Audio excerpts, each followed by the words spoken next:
Today we're going to be looking at the life of someone who displayed a real life and death type of faith. And we're going to see how God prepared him and empowered him to persevere through his trials.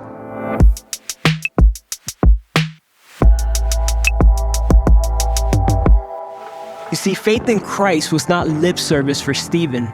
He served the church and the communities of Jerusalem faithfully, even in the face of death.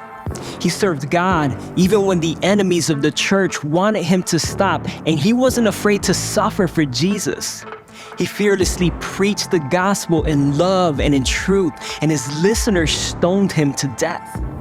But Stephen knew that there was a greater hope beyond the dusty streets where he died in Jerusalem. He knew that living and dying for Christ would be worth it. Stephen offers us a powerful example of someone who lived and died serving the Lord faithfully.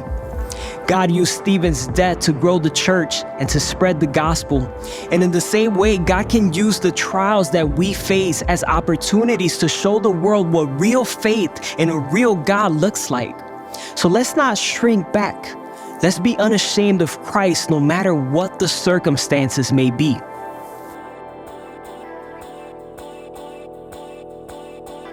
The gospel was spreading through both good and hard times in the early church. In fact, it seems that the harder the times were, the more God's church spread. But suffering is never easy. We may read about the death of Stephen and want to shrink back in our faith thinking, I don't ever want to be persecuted for my faith, much less be killed. Yet by filling him with his Spirit, God prepared and empowered Stephen for both his humble, faithful service of the church during his life and the moment of martyrdom he faced on the day of his death. This is one of the most important truths that we can draw from Stephen's story. It's the fact that God can use us in powerful ways when he fills us with his Spirit, his truth, and a love for people, even for our enemies. You may be rejected, you may be mocked, you may be facing terrible trials for Christ's name, but faith shines brightest in the darkest of times, and God will prepare you for the task.